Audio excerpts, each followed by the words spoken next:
All right, perfect. Thank you all for joining us today. Luckily, we have two great presenters or facilitators today, Alexis Alfaro and Austin Reed, and our esteemed guest, Jamie McGregor. So it's enough from me. I'm not going to say too much in this meeting because let the counterparts do that hard work. Austin, Alexis, introduce yourselves and take it away. All right, so I'm Austin Reed. I'm a referee in Southern California. This is my 6th season as a referee. I've been working in the MLR for the last 3 as an assistant referee, and now continuing my referee career. Happy to be hosting today, and I'll let my co-host Alexis introduce himself. Hello, Alexis Alfaro out of San Diego, California. I've played rugby for about 20 years and then been refereeing for about 10 now and loved every minute of it. Have made my way from Southern California Rugby Referee Society to the MLR, and really excited that we have a team here in San Diego. So that's about it from me. I'm really excited to be here. These meetings are wonderful. It's so cool to see everybody joining. I think we're at 25 participants now. So Austin and Jamie will be leading most of it, but I'll be in the chat if you need anything. So that's about it. Cool. So without further ado, I'll move on to our special guest today, Jamie McGregor. Jamie, if I'm not mistaken, your title is Senior Director of Training and Education for USA Rugby. Is that correct? That is correct at the moment, yes. Excellent. Well, for those people who may not know you, can you take us through a little bit of your background in rugby and referee training and education? Sure. So yeah, my role at the moment is training and education for USA Rugby, which covers coaching, match officiating, and everything in between in terms of the World Rugby portfolio of training courses. Obviously, by my accent, I'm not American, or I'm doing a very good impersonation of an Australian one. I'm an Australian. I was a referee, so I'm coming to training and education very much from a referee point of view. Refereed until about 2015, 2016 season here in Australia.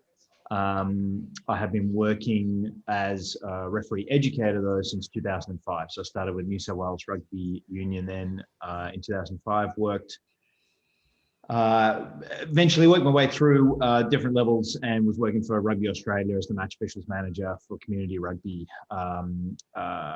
in whenever. And then basically moved into some other roles in rugby administration and landed a great job working with some wonderful people at USA Rugby and had a great opportunity to meet a lot of you who are on the call and interact with a few people.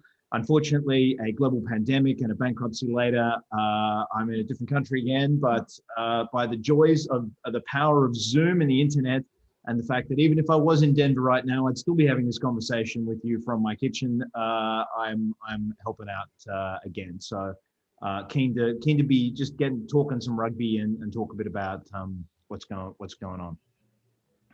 Excellent. Thank you very much for that. So the subject for today is film review and match analysis. I guess we'll start off with, why is it important for us to do that as referees? It's a good question, isn't it, really? Well, why? Why is this a topic that we want to actually discuss or think about or talk about? Especially given that I think a large number of people in the referee community might be going, video analysis.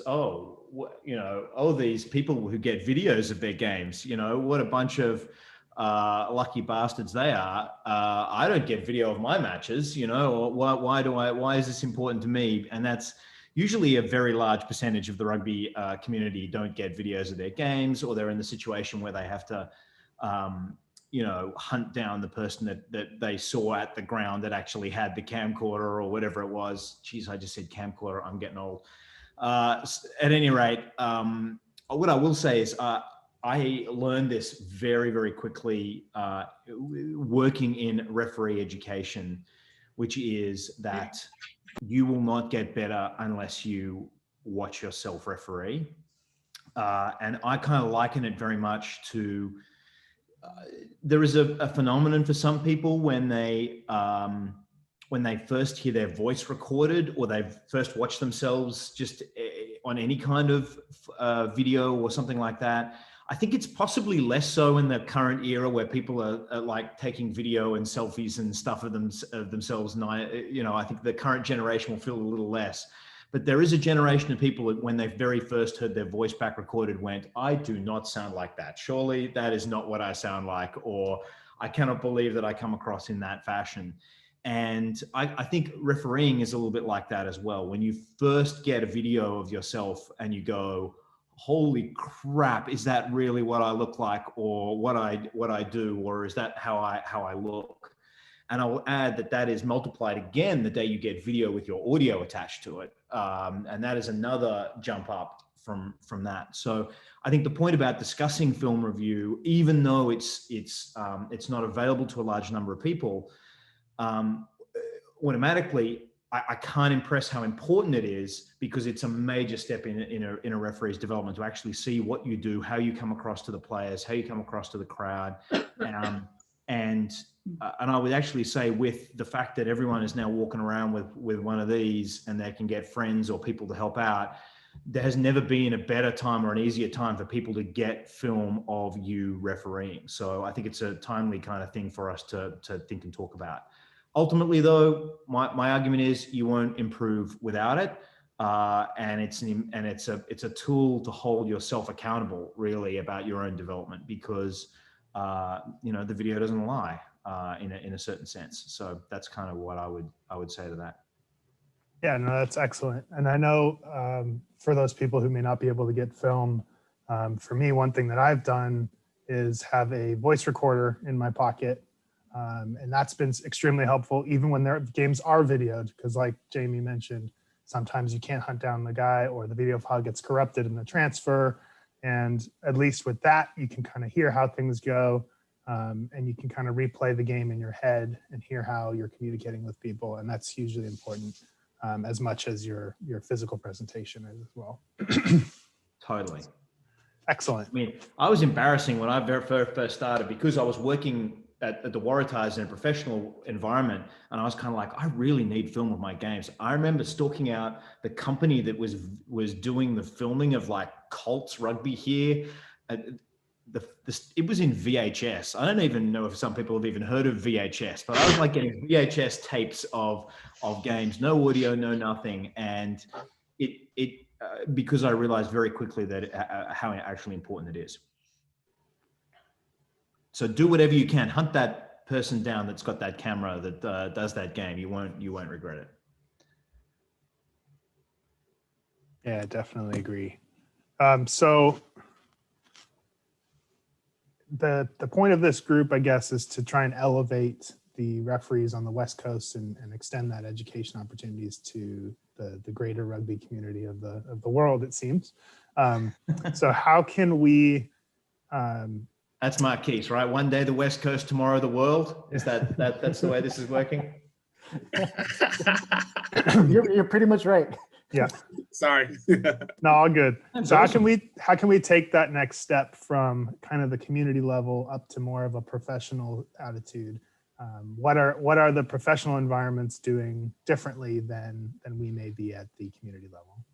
Well, obviously, I mean, I'm not going to spend a huge amount of time identifying. There's a huge difference at the professional level when you're dealing with match officials who can do it professionally, X number of hours a day, and have additional resources, either access to more footage or access to better footage, multiple angles, all that kind of stuff. What I would say is I think there's some interesting conversations to be had around pre-game kind of preparation and using video and film analysis from a pre-match kind of point of view. And I think that is where there might be a split between the professional and the community level. I often see, I mean, there is a degree to which, with the use of the advantage system, the States has almost had an advantage in that because there's a lot of games in that system, and has been a lot of matches, there's an opportunity for you to do some pre-looking at some things, or looking at teams and what they're doing and what their trends are and that kind of stuff. I think I'd probably counsel a little bit against getting too far down into the weeds in that at a community level. But certainly at a higher level, the film analysis you do both of yourself and of the teams is to prepare you in a certain sense. And I think I'd be interested to know, and feel free to put some stuff in the chat so Alexis has something to do. But my feeling is there's a lot of discussion. If we had some coaches on the call, there's a lot of thought about preconceived notions versus preparation. What is preparation versus what is preconceived notions, and to what degree are you bringing something into the game? And I think there's a fine line between the two, but I think there is a line between the two.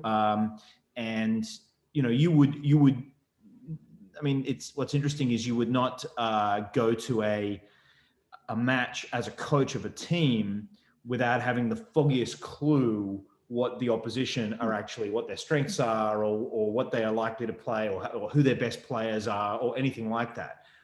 Now, why is that? Is that a preconceived notion that is gonna hurt your team, in some way, shape, or form? Because, well, what if they don't play like that? Well, that's true.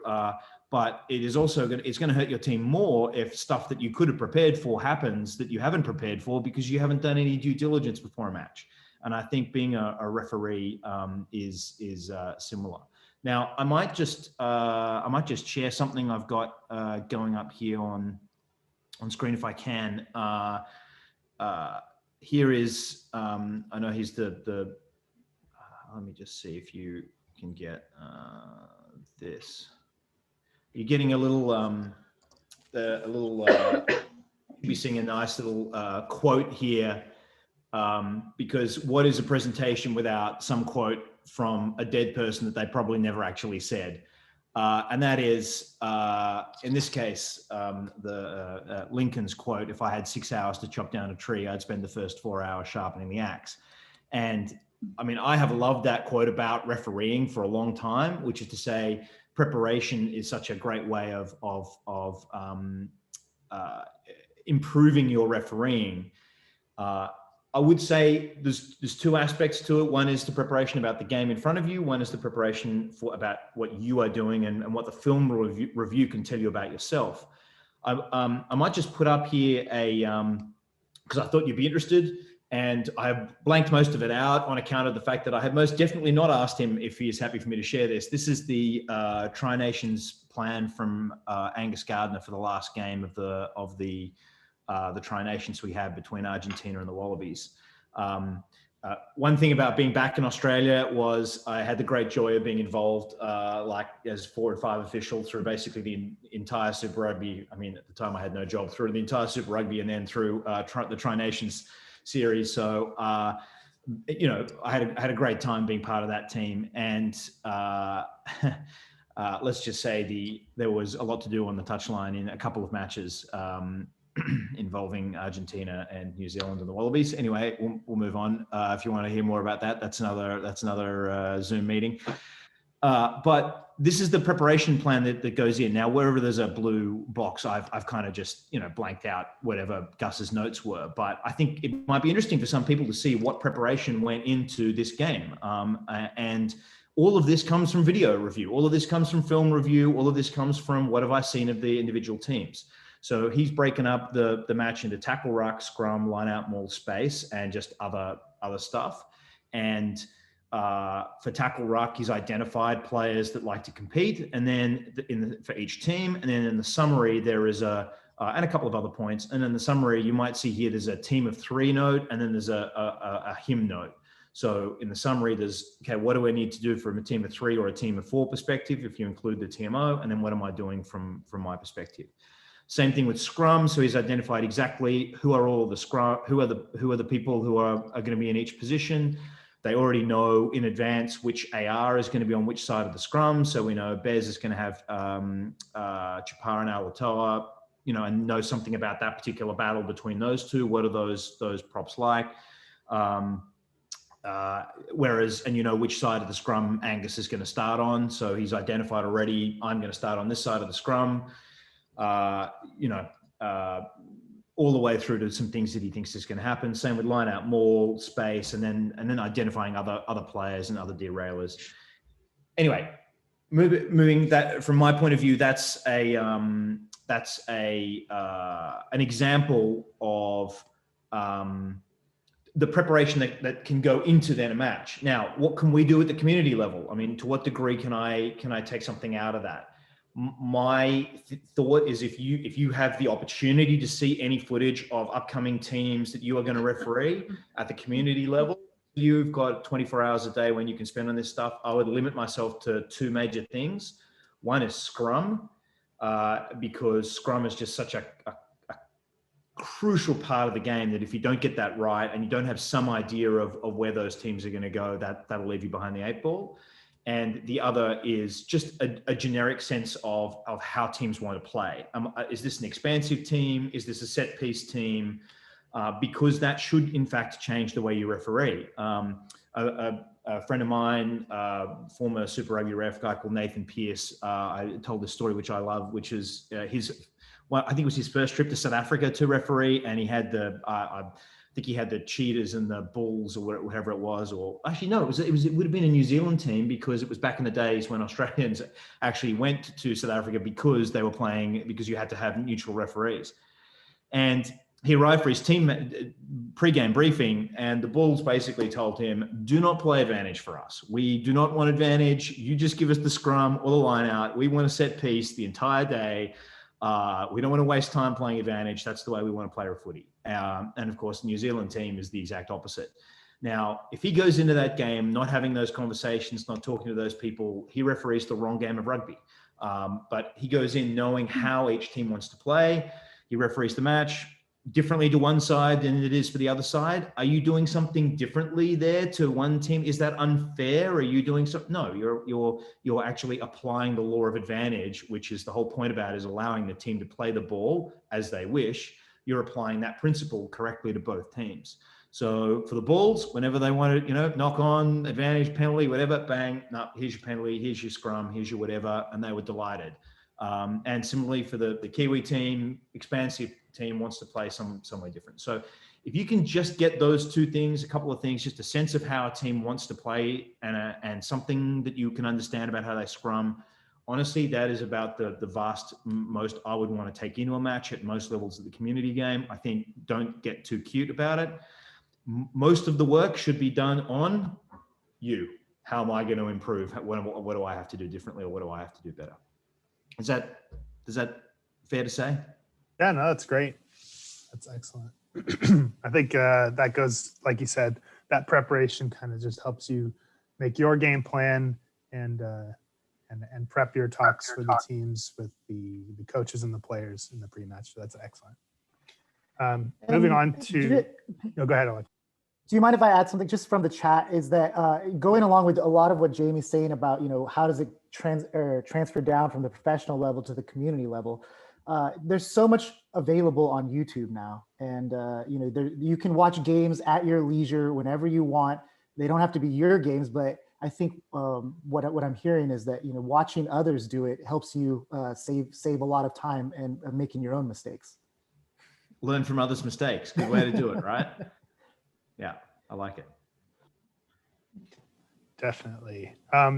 Now, carrying on from your pre-match preparation into the match, what, if any, analysis or can you do during the game? Are there any opportunities that you have to do that? Yeah, I mean, it's an interesting question. So of all of I'd ask back, what do you think? What do you think out there most people want at halftime of their match? Water, a break. Water, a break. Okay, cool. I mean, I can tell you, having been in I've now seen a lot of referees, and this year I got to sit and see all of the Super Rugby matches and all the Test matches, and there is not a single referee that didn't walk into the change room at halftime where they were allowed, the TMO would come down. I'm not sure if I'm supposed to say that. TMO comes down out of the box, goes into the change room, and you have a conversation so that you've got that team of 4 working together. And referees are given, what do they want to know? They want to know the penalty count, and they want to know the where we're at in literally those 4 areas, which is breakdown, scrum, set piece. So you would do line out to maul as separate from scrum, and space, and then anything else. Like, there isn't a game of rugby that I have attended where the referees at that level, where the referees don't have a very clear process of that. At the community level, I would say the same thing. If you can come off, get that water, get whatever, go through in your mind quickly those areas of the game and just kind of go, right, how am I tracking at the breakdown? What am I thinking about how the game's actually tracking along? Same thing if you've got ARs, you can ask a question. Really, one of the things that I noticed when I was developing junior referees in Australia here, and you put a mic on them, you watch half time of some junior game, and you've got these 3 17-year-olds just talking crap at halftime, just about what's going on in the stand here or what's doing that there. And it happens at every tournament, and it's day 1 of a tournament, and they're just talking, whatever. And you kind of play this back at halftime for them or afterwards or whatever, and you go, we just wasted 3 minutes of game understanding time here that is crucial to setting yourself up for success. If you talk to any team, they will tell you the most important minutes in any rugby game, I think. I mean, this is just my argument, but I've spoken to a lot of people. Last 5 minutes of the first half, first 5 minutes of the second half. That is when the All Blacks kill you. I mean, sorry, that is the important moment. Sorry, that's the Australian in me. That is when they kill you, right? And it's the same as a referee. If you lose control in the last 5 minutes of a first half or the first 5 minutes of a second half, you're setting yourself up really for a hard slog. And so the ability to be able to come off at halftime and reorient yourself to what have I got to go out and do in the first few minutes of the second half is really crucial, I think.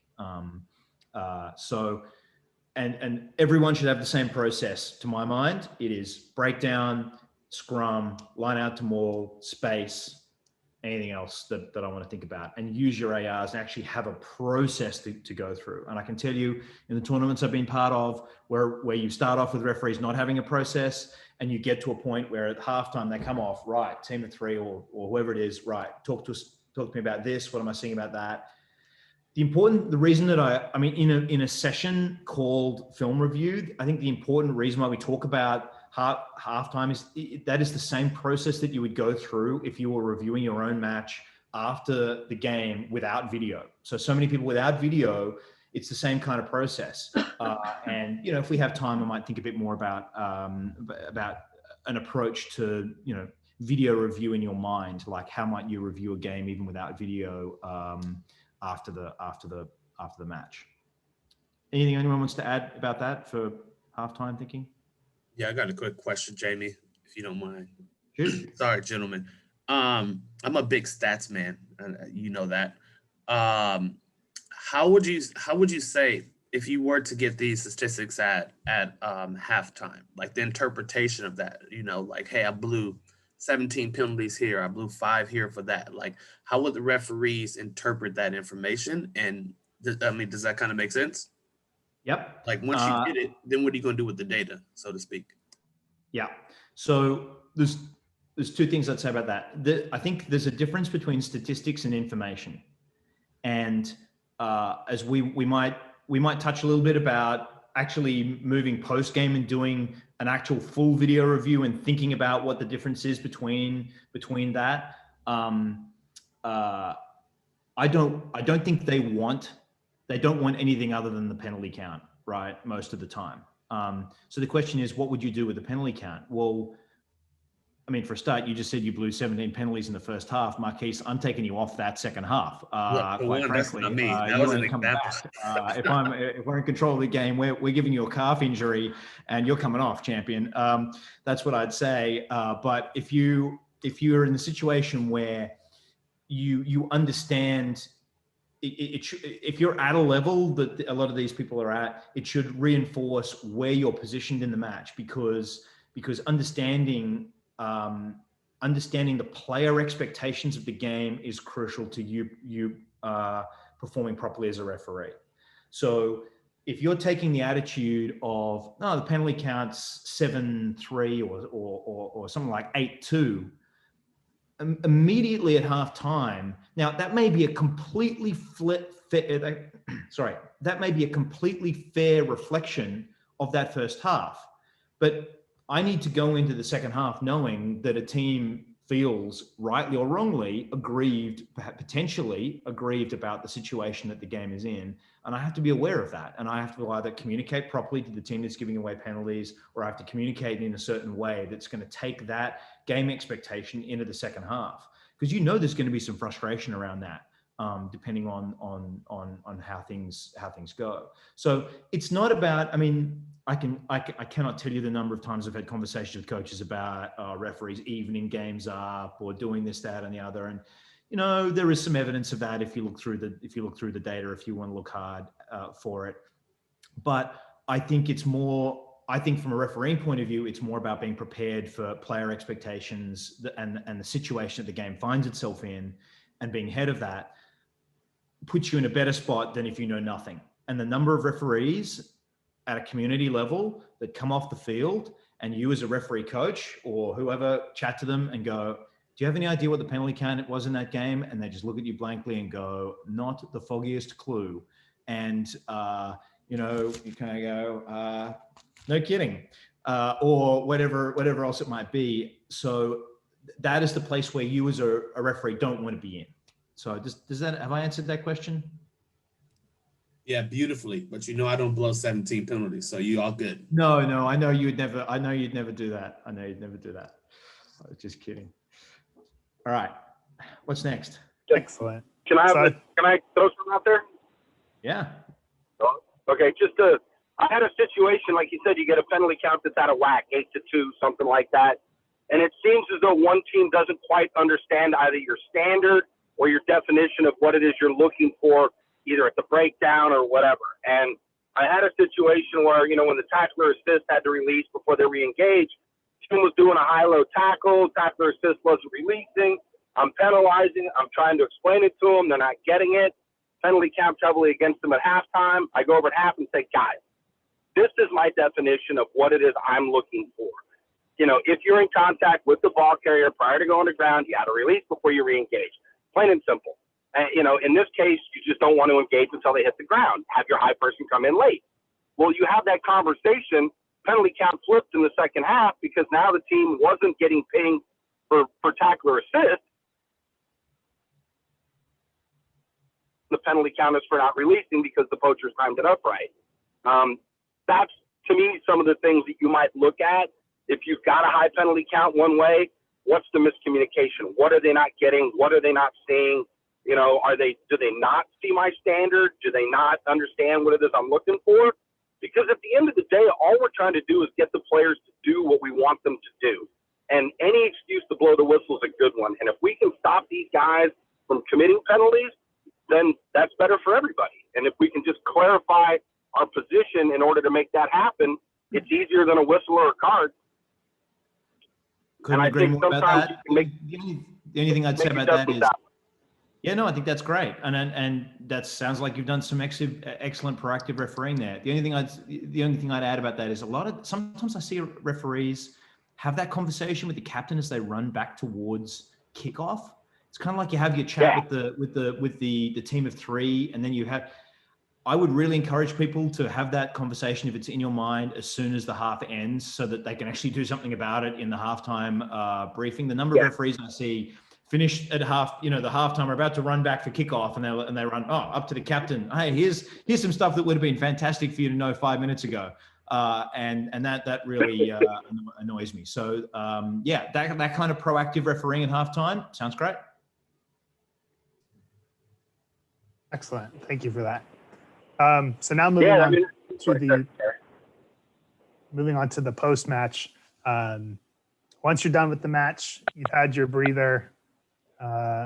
where do you start? How do you get going? Yeah, well, let's I might throw up I'll put a little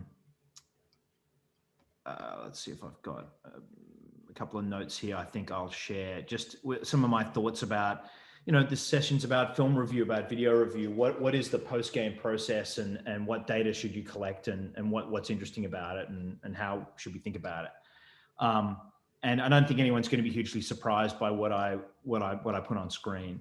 So if you're going to do a post-game review using film, I think the first, what's interesting is, because I know Advantage has been huge in the States, there has been an encouragement of referees to kind of code their game rather than, review your match. I mean, and I'm not suggesting that those two are mutually exclusive, but you've got to have the right mindset of what you're actually doing. Are you assuming, let's just assume for a second that you don't have Advantage, beg your pardon, and you're just simply reviewing your match for your own information.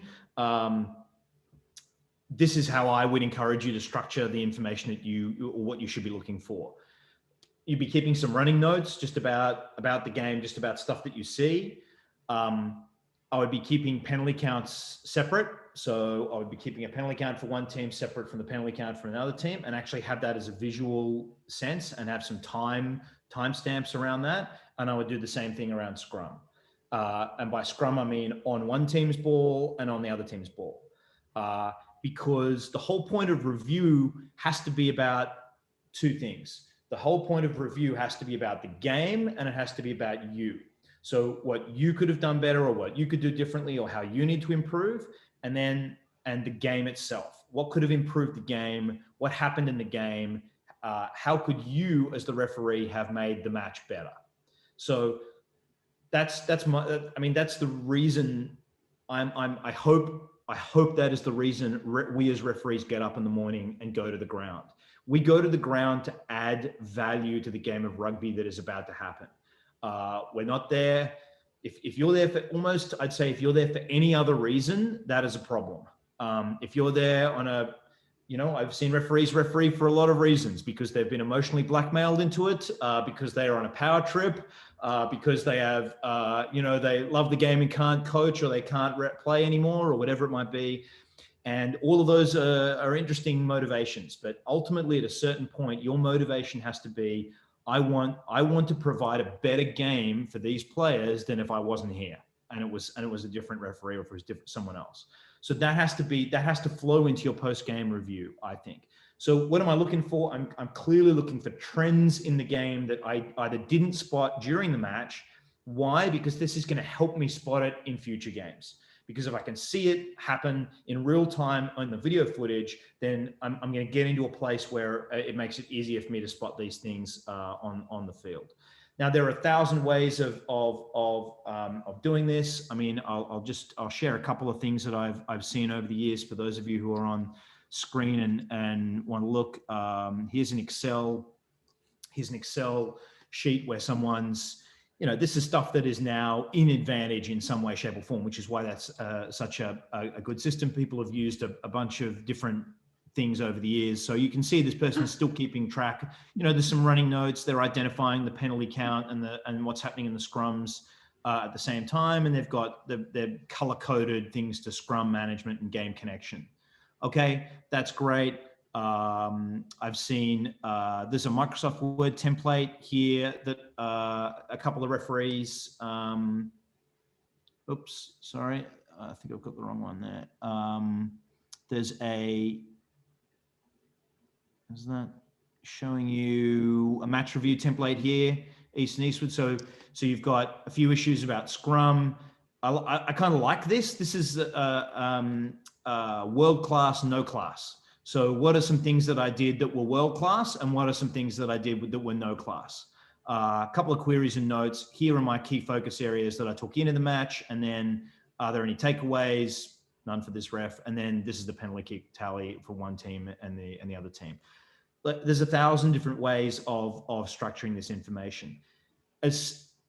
I'll show you as simple as it is. If I'm at the moment, I'm doing a coaching review of someone, I think I am trying to coach a referee the same way that I would do match review as a referee.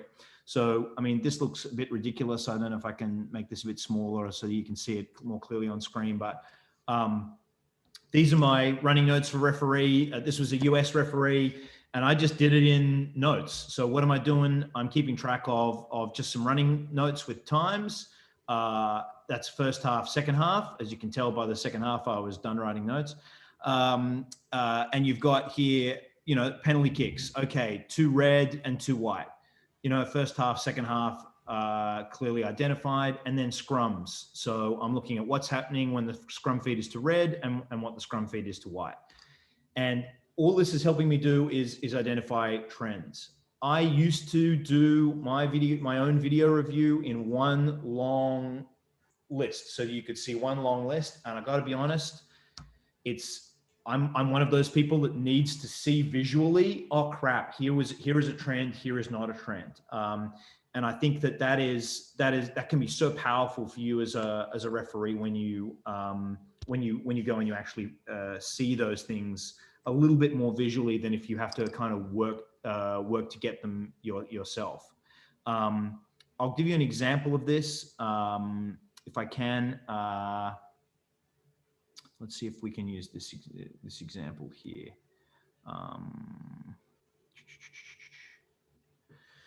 So this is, some of you may know I've been working on a referee coaching app that allows a referee coach just to key in information and type up stuff and make it available. So this is a referee I coached this year when we're back in. So I actually coached the referee off video, and high penalty count game, 30 penalties in the match, but what is, and this is a structure that's very similar to what I've just described, right? This is the penalty count to one team. This is the penalty count to the other team. You've got the times here. So you're looking for patterns. Same thing, scrum on one team's ball, scrum on the other team's ball. Look at that pattern at scrum time. So I've got scrum feed to Knox, even in the first half. Reset, collapse, penalty, free kick, reset, collapse. Scrum feed to colleagues, ball out, ball out, ball out, ball out, right? Now, what does that tell me about what is going on in the game and what I'm seeing and what I'm not seeing? So who is the team that I've got an issue with, right?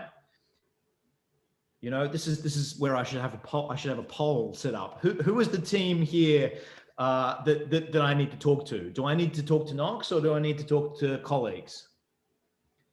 Colleagues. At the risk of putting anyone on the spot, the answer here is I need to talk to colleagues, right? Why? Because it's pretty clear when it's their feed, scrums are great, right? Okay, when it's in their best interests to have scrum steady and stable, we get ball in, we get ball out. On Knox feed, whole thing's dog's breakfast, right? So that immediately my opportunity to know where my focus has got to be. Now, that could be because Knox has a terrible scrum, or they could be cheating, or who knows what. But what this tells me as a referee is I guarantee you there are referees out there that would go from scrum to scrum to scrum to scrum to scrum because all of these scrums intertwine, this team's feed, that team's feed, and you don't get the picture in your mind of, on this team's feed, it looks like this, and on this team's feed, it looks like that. From at the end of half time, you've just had 10 scrums and half of them have been good and half of them have been bad. And, what am I going to do? And this one's wheeling this way. And you don't get a really clear picture of why that has been the case or where your direction as a referee should go. The moment you break this up into film review and you can actually see it, the patterns, when it happens to you in a game in future, it is just so much, it is so much clearer and easier to see that kind of stuff work itself out in real time. At least certainly that's been my experience. I don't know. Am I making any sense so far? Are there any questions about that particular part of it? I got a question on that last slide, Jamie. Sure. How would you take that information, not stats or data, just the information, and sit down with a coach and have a discussion about that? Like, how would you frame it? Sorry, player coach or referee coach? Nah, player coach, team coaches. So afterwards, what we like to encourage is our referees to sit down with the coaches and the teams to go over information, questions, answers. So this is an area I think that's pretty clear and concise. So how would you navigate that conversation? Depends who the coach is, Marquise. There are some coaches with whom you can have that very open and honest conversation, and there are other coaches that you can't. I mean, what can I show? I've got this kind of half prepared. Here's an email. I don't know. Can you see that? This is an email I sent to both. This is a Rats. So this is Warringah versus Gordon match, because I was thinking I might show this at some point. This was an email I sent to both coaches after a Shoot Shield game here in Australia a while back now. But this was my notes preemptively. We had an agreement that that we'd have a good solid communication. So after the match, both coaches, so I'm not talking to one coach or the other, and just sent it and said, hey, here are my notes from the game. Because I was kind of like getting ahead of myself. I'd rather be upfront and say, hey, here's my review. Here are the things I think I do, things I missed or didn't miss. Here's the penalty count and what they were for, as a kind of a preemptive kind of process for them. Got any questions, come back to me. And you know what? The number of times people actually, if they see that you've done the work and you've identified stuff yourself, the number of times they really come back, especially if you've identified a couple of things that they've identified in the game as well. I could count on the fingers of one hand the number of times people really came back and had major issues. And sometimes it was stuff that I had missed in review or otherwise. But I have no problem being open and honest with a particular team. To answer your question about how might I approach a match where that scrum imbalance was there, I mean, if you've got the data there and you're having the conversation with the coach, usually what's either happened is either you've done that review after the match and you haven't identified it during the game and you want to have this kind of conversation, then that's a totally different conversation to here's why I started to put the pressure back on you in the second half with the dominant scrum, and this is why, right? I think they are two totally different conversations to have. So I don't know which one you want me to have, but they're both going to go really well because I'm a great guy. Marquise, how does that sound? That's what I'd say. But if I had not caught it during the game, I think you just got to be honest about that stuff, right? Just be honest about it. What does it gain you to pretend that you saw a bunch of stuff that you didn't actually see? I mean, just be honest, and you're going to get more. I think you're going to get more points from honesty than anything else. That'd be my impression. Now that definitely I'm saying it does depend on who the coach is, right? And some emotional understanding of who the coach is might tell you that when that is appropriate and when that is not appropriate. But yeah, I might just, can I throw up just something else about what I think you should be looking for when you're doing that kind of review? And I think this is a really important point to make. And I'm also conscious of time because I want to keep this to half an hour. We might do a little, if we get a chance, we might have a look at a couple of clips and just and talk about something. But I think this is a really, really crucial point. And if you've been watching this and you take away absolutely nothing from this conversation other than this one point, let this be the point. When you're doing match review, focus on the game, not on your decisions as an individual. I think the trick that we get into as referees doing video review, and this is a possible error if you're concentrating more on the coding and the stats kind of notion than you are on the actual concentrating on the game.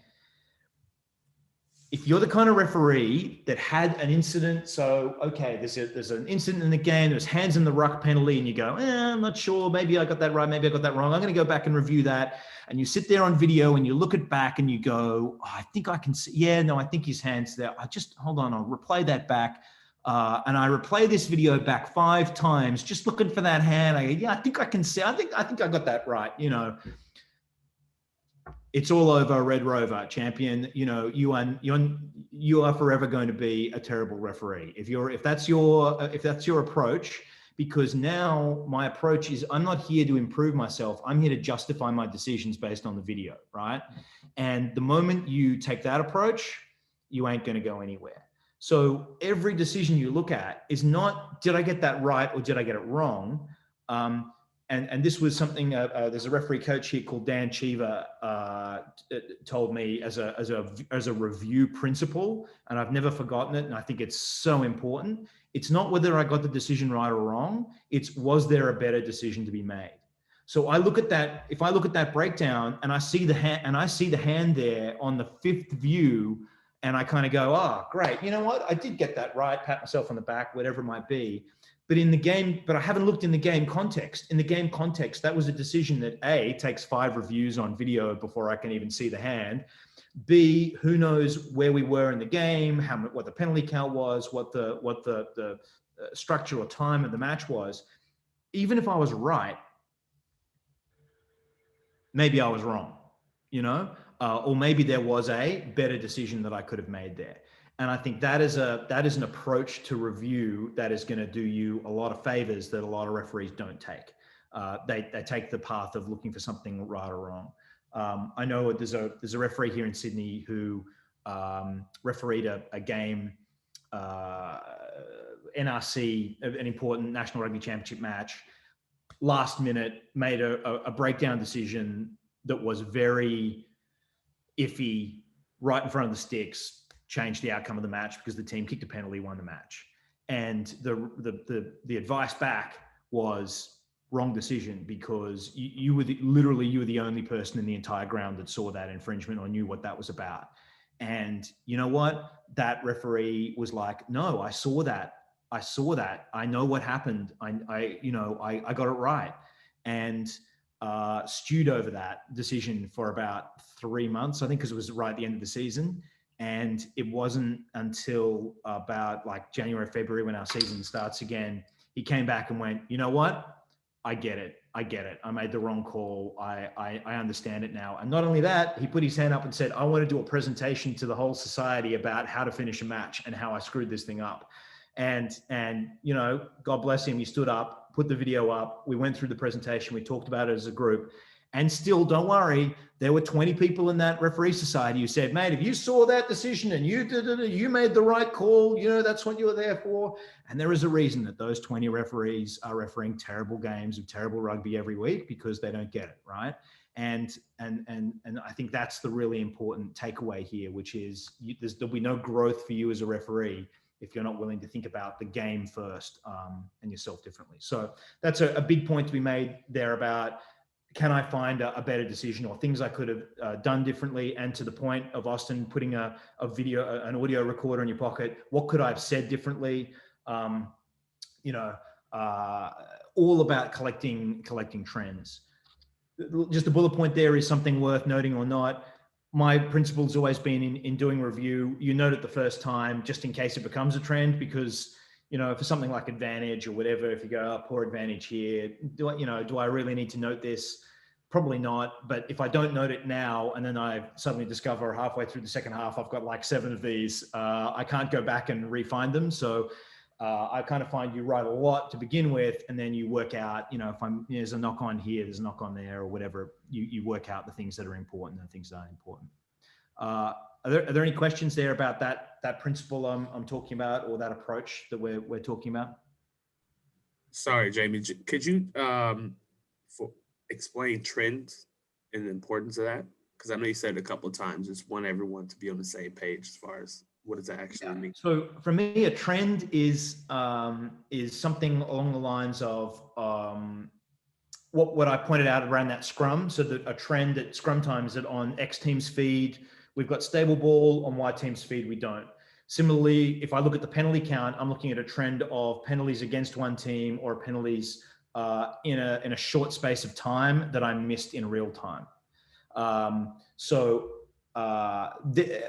To be honest, a trend could be anything in the game that is something that is going to change the way that you then approach the next part of the match. So with that in mind, I could, because I know we've got about 10 minutes left. I thought we might play a couple of clips and actually think about, well, what might be trends or things that you could consider trends that you might pick up from video. Does that seem like a good way to go next? Are we good if we do that? Yeah, I think that's pretty good. I just want to make sure that if anyone's got any questions, feel free to put them in the chat or chime in, just to make sure that we make use of this last few minutes to get your direct questions answered. Sure. Okay, let's do. So I think the point I want to make around the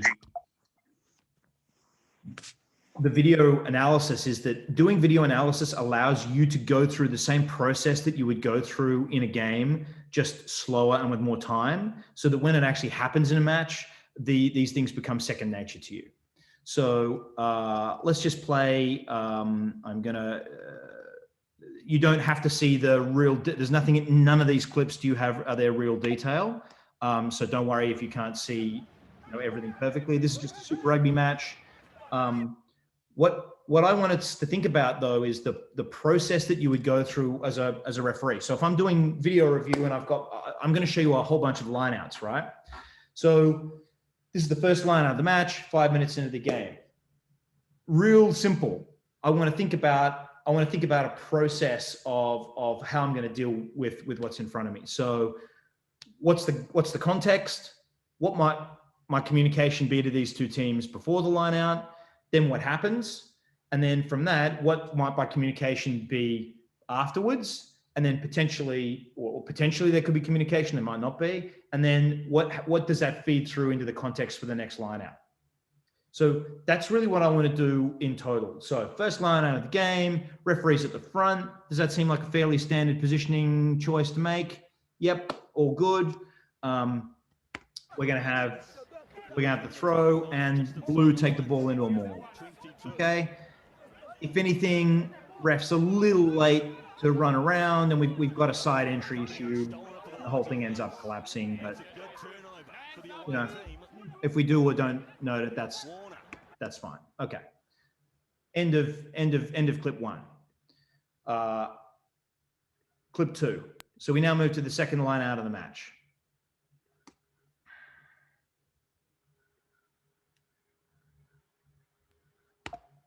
So where are we? We're 10 minutes. This game only had 9 lineouts, so this is why this is a great activity to do. So we're here at the front. Whose throw is it now? Red throw. So we've had blue throw, we've had red throw. I'm still at the front. A couple of things I'm noticing here. Not a great transfer allowed here because I'm not sure that this player was in direct contact with the player when they made the rip, but okay. Point is, red's clearly interested in mauling here again, right? So far I've had 2 lineouts and they've both gone into maul.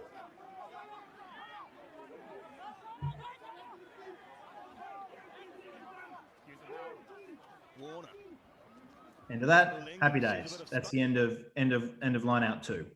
Okay. Let's now look at line out 3.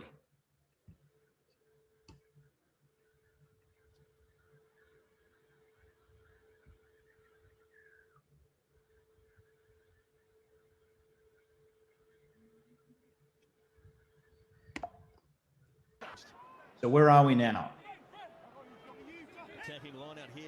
So game context. So we're 5 out from the line.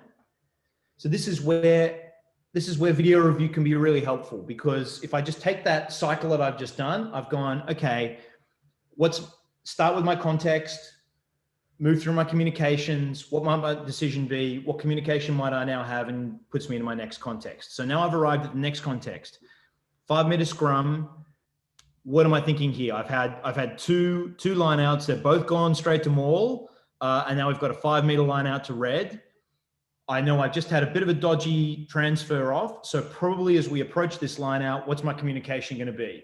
My communication is going to be immediately go up to that team and say, make sure we have a proper handoff if a guy's going to maul. Similarly, how might my positioning change? At this game and at this level, at this point, my positioning should probably change to go around to the back, right? So immediately, this helps me. I'm now doing different things than I would otherwise have done during the game. In this clip, again, referees on this side. So there's something that I might do differently. Whereas ideally now, if I was doing this differently, I'd be over here. What happens is the maul, you get a player here, referee calls the player out.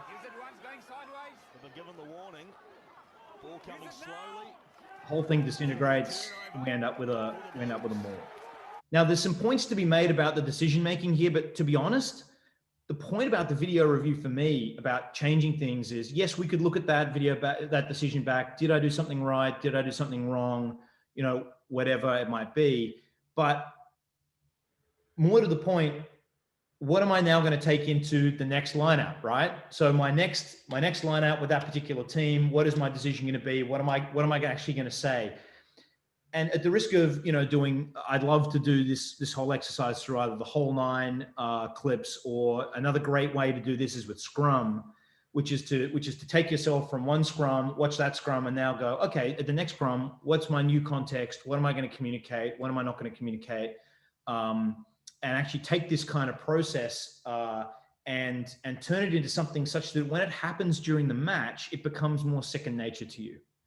And I think a lot of the time what we do as referees is we watch a game from start to finish, and we lose the ability to kind of find the areas where we can really step ourselves up as a referee by taking what we've learned from one particular position into how we would do things differently if we had that situation all over again.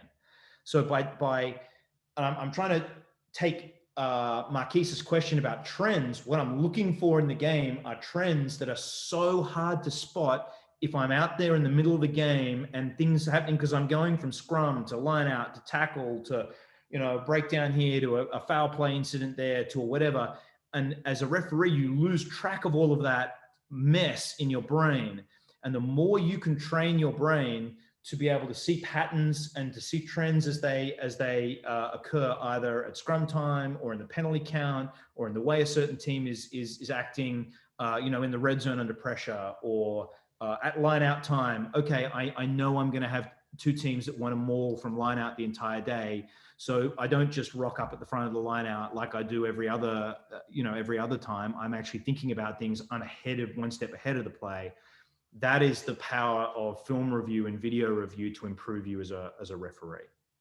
So without going into the rest of those, I thought that might be a little activity there to take, even just the first couple of lineouts, and you would continue doing that through the match to sort of see how that video review might transform or think about the way that you do things differently. Does that? Yeah, no, that was great. Any questions or thoughts about that? Yeah, so we're just about out of time, so I want to take the last couple minutes if we have any questions from the chat or from anyone else if they want to speak up. Right. I've got 3 questions from the chat that I'll relay in. Okay. First one comes from William, and he's asking, what is the ideal time frame to review a match on video? That's a great question. This is just obviously an opinion piece for me. I think you've already said that half the time you can learn from other people's videos. So there is no time limit of learning from someone else's video. I've just played you a Super Rugby game from, I have no idea when. You can always learn from other people's video. In terms of getting the most, I think you've got to do it in the first half of the week that you've just had a game. And you know what? Am I allowed to say something controversial? I don't know if you've stopped recording. There are some games you should never review.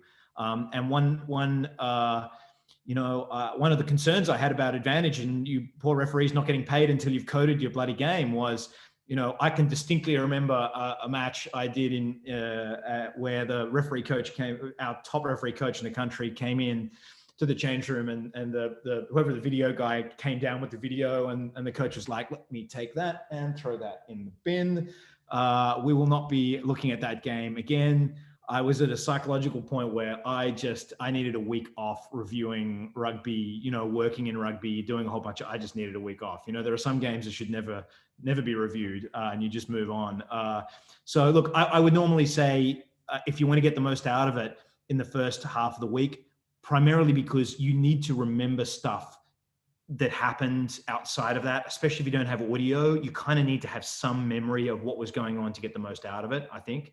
So that would be my answer to that question. The worst time is literally in the car on the way back from the game, when you go, holy crap, did I get that? Unless it's just that one decision you got to check and you're like, I must admit, I may have done that a couple of times, just to check that one decision. Quick follow-up to that, Jamie.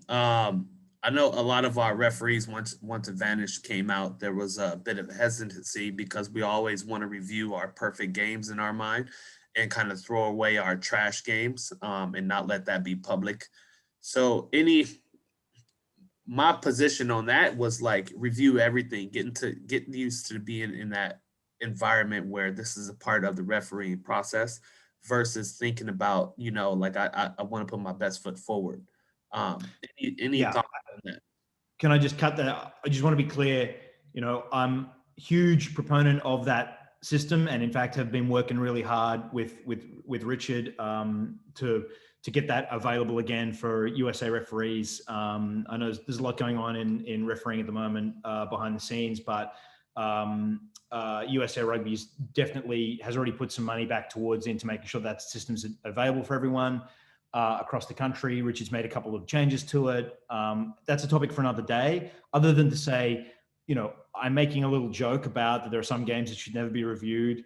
But I think I'm on record also about the whole point about honesty, which is to say, if you will never get anywhere if you're not honest, and the transparency of having all the matches on Advantage and being able to see a lot of that, I think is crucially important. So I'll double back you up on that 100%. If you're not honest about yourself and review what you did as your performance, you ain't going to grow. So I'm fully on board with that.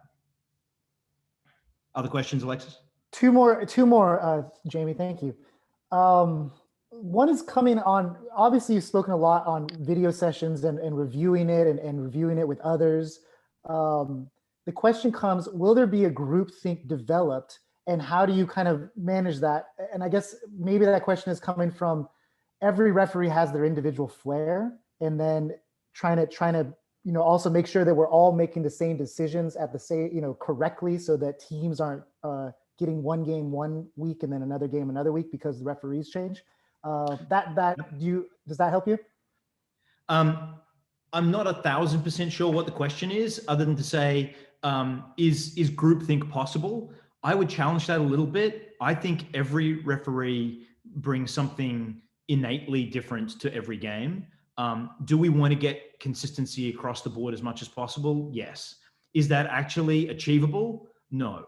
If it was, how come after every World Cup, every one weekend, everyone's whinging about everything all the time, right? Everyone's complaining about everything after everyone. Oh, the referees, they're not doing this. If you can't get 8 to 12 of the world's best people who have been in camp for a week, if people are still not happy, the notion that we need to worry about groupthink coming from USA referees because we do video review and we think in a certain way, I just don't think that that's a worry. I think there is enough individuality and flair for people to bring to rugby, quite apart from everything else.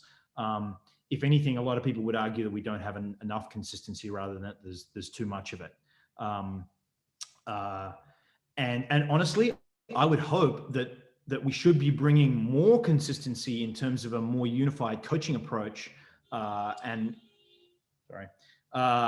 I hope that it'd be great if we had some more consistent coaching approaches to actually get referees more on the same page, which might help some teams out being refereed the same way.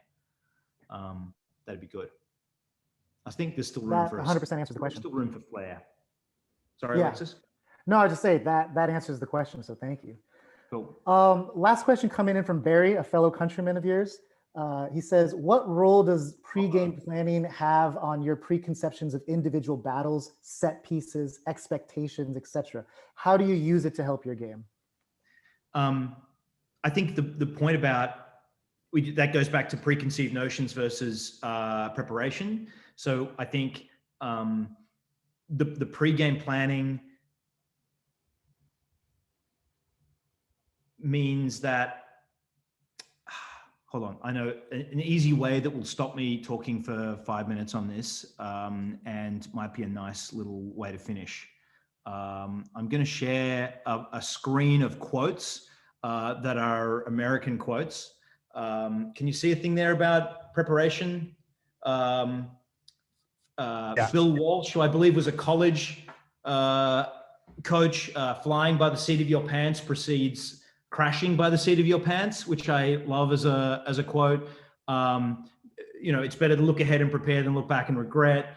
And I really love this last one from someone who I think was a college coach, but may in fact have had one terrible year as the head coach of the mighty New York Jets, my team.